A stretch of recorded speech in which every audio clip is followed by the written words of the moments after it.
So when your AC goes out, call One Stop Cooling and Heating. OneStopThermoCool.com. Proud provider of Goodman equipment. CAC 1817167.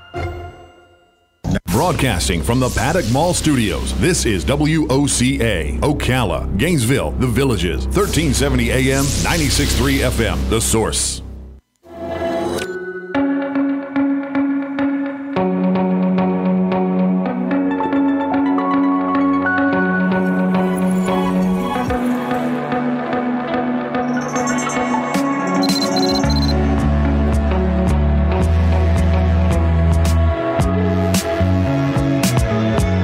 All right, 25 minutes before 10 o'clock. Thank you for tuning in. If you've ever had a habit or an addiction that you were trying to overcome, then you know the challenges, especially when you're around other people who seem to be indulging in the same lifestyle choices, but maybe they're not addicted.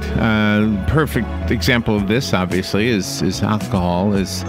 If you are trying to kick the alcohol addiction or overcome it, and yet you're going to a party, whether it's tonight or anytime during these holidays or anytime really, you might be reluctant to go to one of those parties simply because you know the one thing that you find a challenge is going to be there.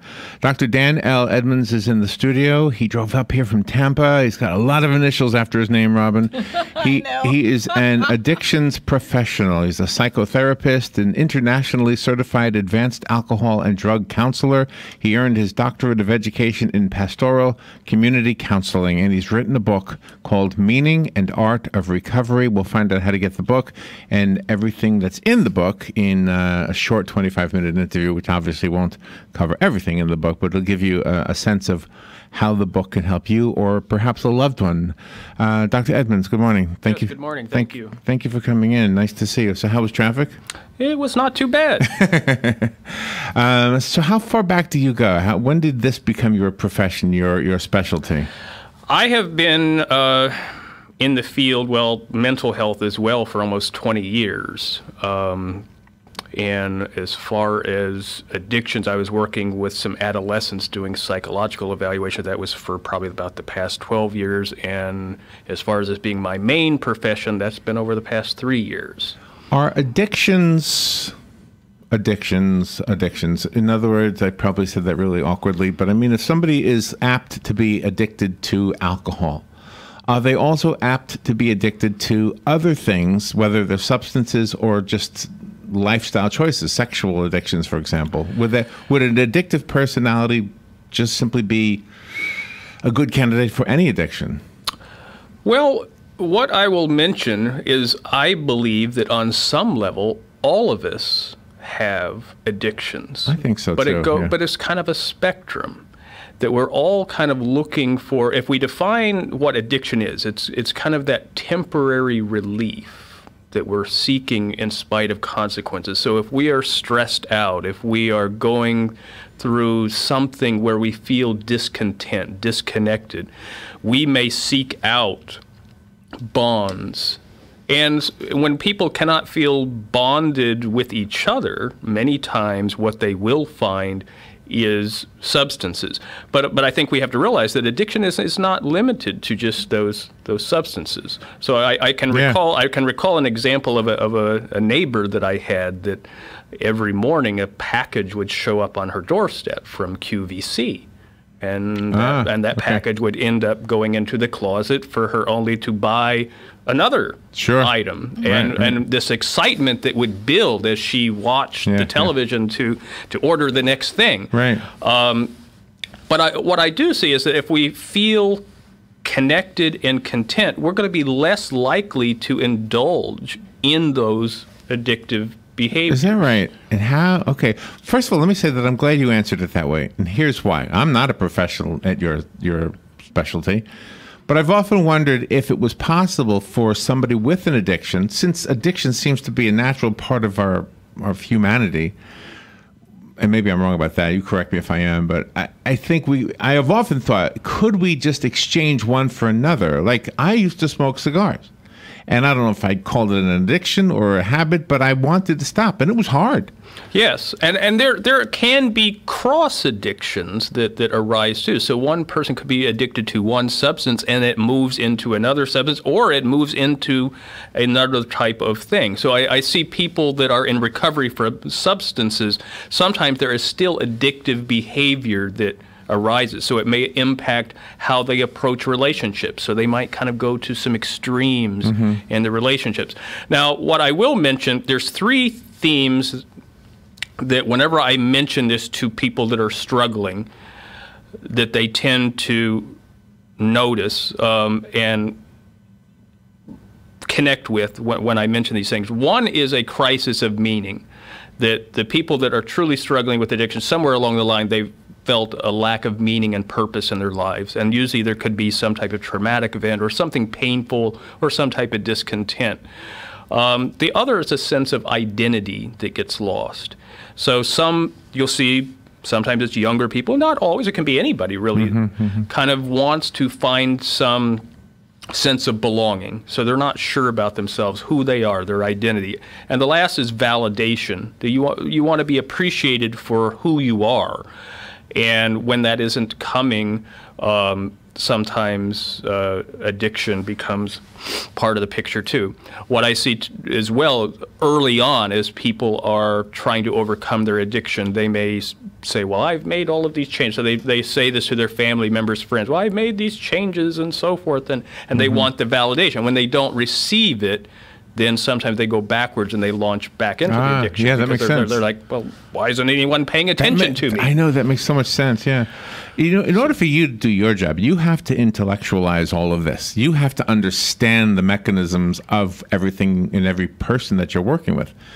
Does the patient have to intellectualize it? And can I use a kind of a far crazy example? Let's say a dog has an addiction. Let's just say, okay? The dog is never going to intellectualize what you just said, but you might be able to change his behavior. Could you do that same thing with a human? Now, do I need to intellectualize everything you've said or everything you know? No. Okay. No. What I see is the key point. Now, there's three things that I think is very useful in a person being able to overcome addiction. So if they can do these things, they will probably do well in their journey and in their path. Sounds like good advice on the way. So this is an example that I'll give too. So the recovery journey can't be done alone. And even through the struggles, I think if you have someone to join with you. So if I'm going out hiking and let's say I'm going to go climb a mountain or something, and my goal is to reach that. If I do that alone and I get stung by bees and I sprain my ankle and all that, I could be halfway there. But with all those negative things, I'm going to say, nah, I'm done with that. I'm going to turn back. Okay. But if I have someone alongside me to support me and walk with me, I'm going to be more likely to continue that journey. So the 3 things are community, connection, and consistency. Okay. And I find that every person has a different path. So one little silly example that I give is I remember a lady that she was real into yoga and she got on this raw food diet, and I thought this was kind of strange, and then I certainly wouldn't want to eat the raw food diet. But this worked for her. This was this was part of her recovery plan, and she stayed consistent with that, and she did very well.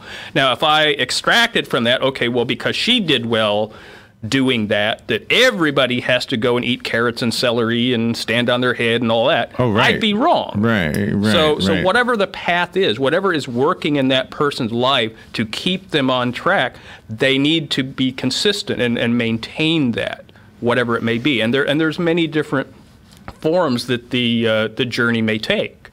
And maybe that's the part of my question, I guess, where if I have a bad addiction, I can replace it with a good addiction. You know, raw carrots is much better than cigarettes. Yes, there actually could be some things that one could shift into that probably could still be some type of addictive behavior manifesting, but is far less harm. So I talk about that too, as far as harm reduction in my book.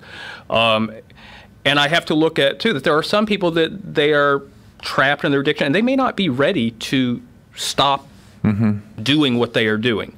So the best that we can offer is a sense of harm reduction. How do we reduce the harm to that person and reach out to them for when they are ready? And I don't believe that there's any hopeless cases. Many times people tend to view that and they become very angry against. Oh my gosh, they get very angry against people that are struggling with addiction, and they're like, well, they're never going to get it. They're never going to get it. But I look at it. It's not my time frame. It's basically their time frame. Right. And I've seen amazing things happen much, much later. That somehow just a light arose. But the comeback to that is, as a doctor, you don't have to live with the person. Let's say you're the father of a woman, and she's married to an alcoholic, and everything. It's never getting any better. Your advice would be, look, it's his timeline, but you got a life too. Right, and we do have to factor that in as to how the addiction is impacting the persons around them. But what I have learned is that a confrontational approach does not produce a good outcome. I think that in spite of, and I think that the persons around them have the right to be angry many times and should be angry, but at the same time, it's that connection. In order to heal addiction, the person has to feel a sense of connection, because I think if you come at them in that confrontational way, you're actually going to drive them more into the addiction, and more they're going to have more of a desire to use. Okay. And that's been my experience. Outside of babies being born, by mothers that are addicted and they go through withdrawals, and the babies have to be put on a treatment program, why are there so many younger children becoming addicted to different things? I mean, what's going on in their lives that they're just not happy being a child? Well, I'll read two brief little excerpts from my book that kind of answer that. So the first, addiction would be better called that inner struggle for meaning and purpose which has been lost through oppressive conditions. Many focus on substances as what one may use to fill a void, but there are many forms of addiction that can argue that every person is addicted to varying degrees, as we all seek distraction and brief moments of relief from what is challenging. For some, they find that initial period of relief, and despite all the trials and tribulations that arise, continue to grasp for that initial euphoria.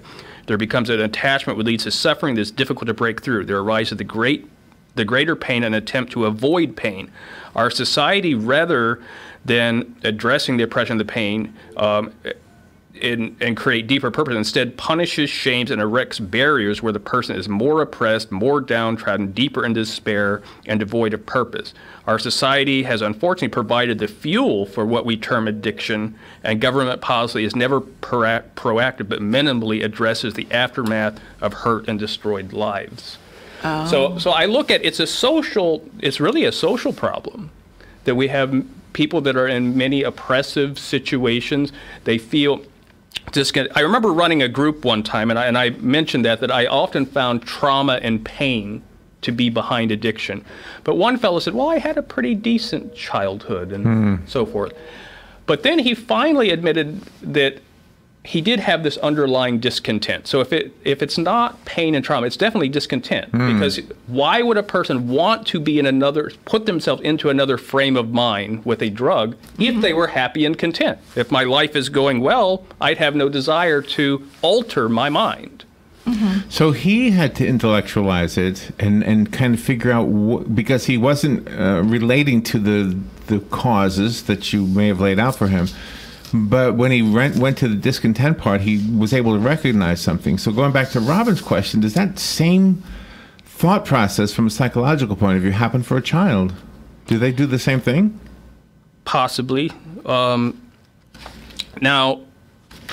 what I'll mention too is I see in the beginning of addiction, and this is interesting as well, that you have two kind of dynamics of denial, where the person is not wanting to recognize that there's a problem at all. But I've also seen this dynamic, and sometimes this is with some of the younger people, where it's almost they have embraced that label. That they've heard people say, I think you're right. I am an tell them that you are an addict. Right. And they look at, well, I guess I am, but there's not much I can do about it. I'm kind of stuck in this hole, and that's just what I'm going to be. And they don't see a way out. So that's where they are. Then there's the distance that comes and disillusionment, what I call duality. Some people do very well at this, that they have this double life. It doesn't last very long. You can't maintain this for too long, but some people can do it for a pretty good amount of time, where you go about your work, go about your day, and then that life shuts off and this other world emerges, and you just kind of keep flipping back and forth. And sometimes you keep the addiction pretty well disguised. Oh. Give me, I want to make sure we're fair to the book. The book is called Meaning and the Art of Recovery. Correct. Correct. So who is the book for? Is the book for the caregiver or the addict? This book is kind of for everyone, professionals. It is for those struggling with addiction. Some of the writings are actually kind of poetic reflections that I wrote with people that were struggling with addiction. So I kind of looked at their story, and then I wrote this reflection, and I had them kind of look at it and say, is this what you're trying to say? Because that's been something important to me, whether it's addiction or mental health. I've always sought to be faithful to the person's experience. See, I think the work, your doctor's work, is so much, well, I don't want to say harder, but it's harder for me as a layperson to understand how you do it, I'll put it that way, than it is for a heart surgeon. I mean, obviously a heart surgeon has a lot of knowledge that he or she needs, but it's kind of mechanical.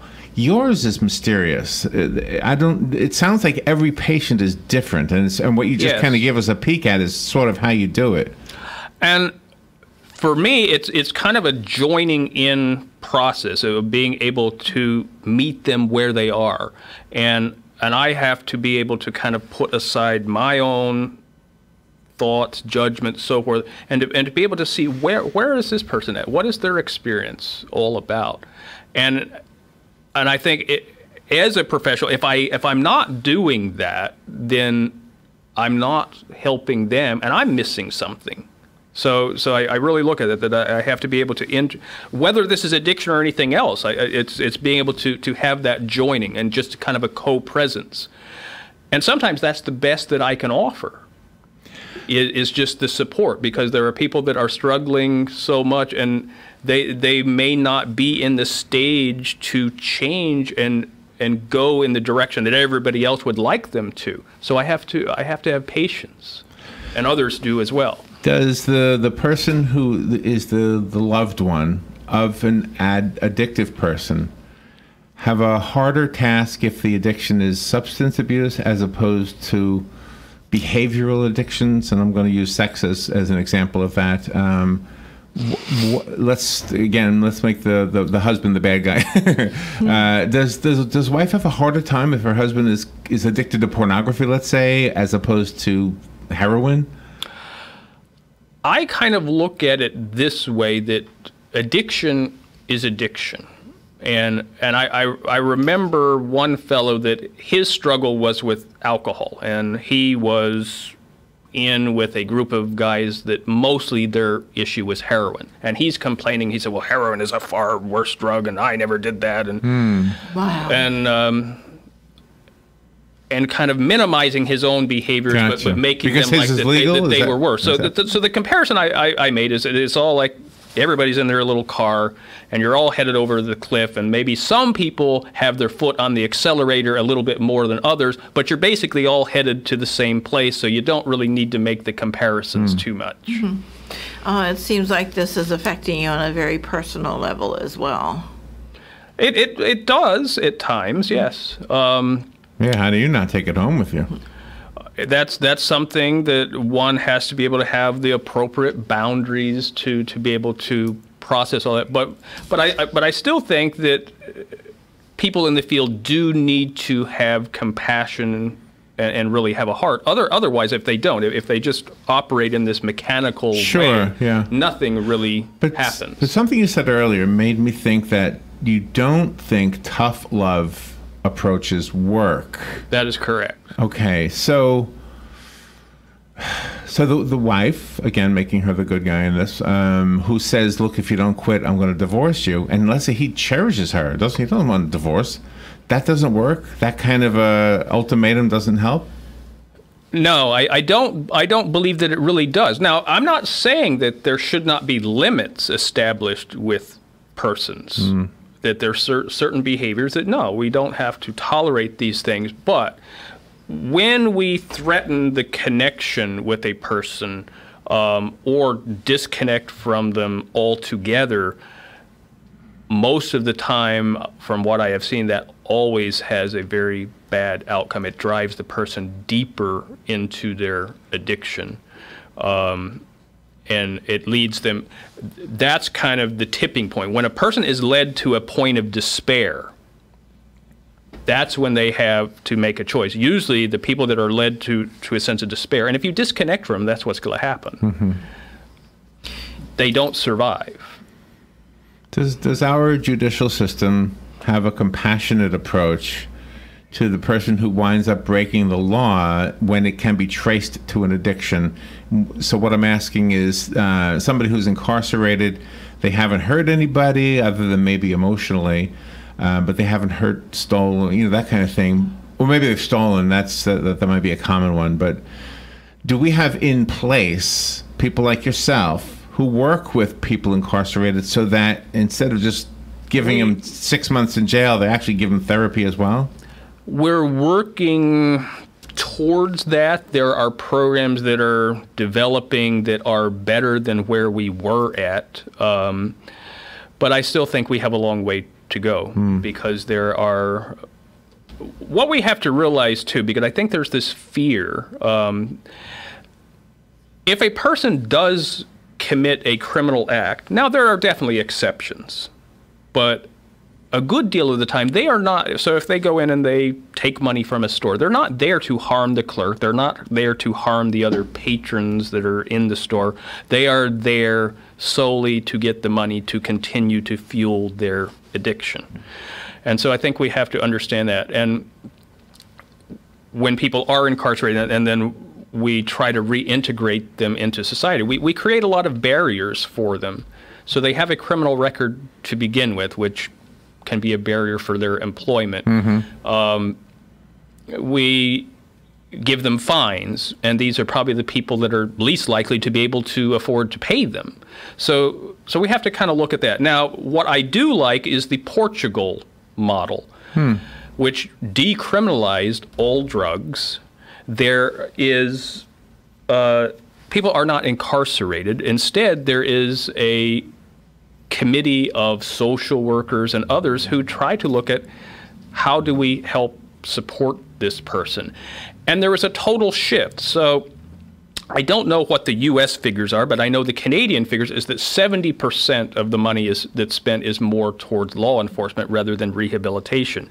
In Portugal, that's in reverse. So they created programs to rehabilitate the person. They also created medication-assisted treatment programs. So the government actually was providing methadone vans, and this was just kind of an accepted thing. Whereas here, we're still kind of iffy about all of these things, and we still think that punishing and shaming is the way to deal with that. And so kind of looking back at the earlier question too about the tough love and so forth, that we punish people, we shame them, we incarcerate them, we tell them all kinds of things will happen to them, and people are still using anyway. Yeah, it seems like that. And then how about the other people on the upper end of the spectrum? Because we have news stories from time to time about very famous people. They're actors, actresses, they're not on drugs or alcohol, but they like to go to stores and steal things and walk out the door with them, even though they can afford it. Why do they have this kind of addiction? That's crazy too, yeah.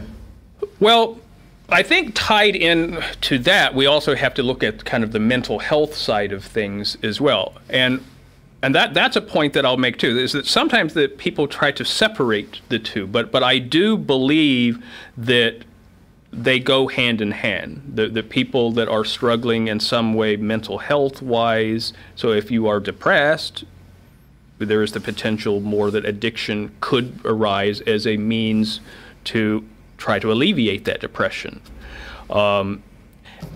And for some people, I think that we have to look at too as what works with addiction as well. So why, in the beginning, if a person is socially anxious and they drink alcohol, they're going to feel a little bit better and they're going to be less socially anxious. So they like that feeling, but that doesn't last. Or if a person is kind of depressed and bummed out, they may try to drown their sorrows with whatever. Or so if we're looking at heroin, that numbs. So people like that feeling in the beginning, but it's so, like I said, it's tied into mental health. So it's trying to self-medicate, alleviate something that's going on in their life. Gosh. We've had guests on the show with success stories. They had been addicted, and in some cases to really hardcore drugs. Their marriages were falling apart. Everything was going bad for them, and they somehow were able to rid themselves of those addictions. And they will come in here. They'll be with their wives and say, "Oh my gosh, everything's so good there." And the wife will say, "Oh my gosh, he's a different person." Sometimes religion is part of their story. They'll say that they have accepted Christ and that helped them. Other times it's not that. But the one thing I wanted to ask you, regardless of how they make that transition back to being, I guess, healthy, the underlying thing that you keep saying causes it, the discontent, does that go away somehow? Or do you have to, in addition to treating the addiction, do you also have to treat whatever that underlying thing is in order for it to work? Yes, I do think that you have to work on it. And I think that's a continual process. It may be a lifelong process. And so the people where religion is a factor, bottom line is they found a connection. So it's a connection with spirituality, a connection with God, so forth. It may be someone else that maybe it didn't take a religious form, but somewhere along the line they felt more connected and they felt more That's interesting. in line and harmony. But they have to maintain that. And they're going to need to have a support network around them to be able to accomplish that. But I think that when people start to get more and more into isolation, then that's when things become kind of risky. The book is called Meaning and the Art of Recovery. It's by Dr. Dan L. Edmunds. And I was wondering if you have a website, somehow we can buy the book? There is, if you were to Google my name, it comes up. There's a site called Self Growth, and I have a profile there. There's a link to obtaining the book, and there's some other past articles and things that I've written. So that's one way. I do have there's some of my writings are available through Amazon, and then there's Lulu Press, which is self-publishing, that I have some of them available. Did you write a book on autism? Yes, I did. Okay, I think I found that book on Amazon. Thank you for your work. Thank you for driving all the way up here from Tampa to be on the show. Hopefully we've helped somebody out there who has heard us, whether it's the loved one of somebody who's addicted, or somebody who is addicted, or somebody who's in jail right now and is finally going to get some help. Will the book help them, or do they need help with the book? I believe that they can get some insights from the book. There's certainly far more in their journey that they're going to need, but that can be kind of a starting point to maybe launch them onto something. Well, thank you for coming up here on Christmas Eve Day, and Merry Christmas if you celebrate Merry Christmas. And thank you. Thank you so much. Be careful going home. You live in a beautiful state. It's nice and warm for Christmas, right? Thank you, Doctor. All right, thank you. We'll be right back. Broadcasting from the Paddock Mall Studios, this is WOCA, Ocala, Gainesville, The Villages, 1370 AM, 96.3 FM, The Source. Ocala Business Leaders Incorporated is a group of independent local firms providing a wide range of quality goods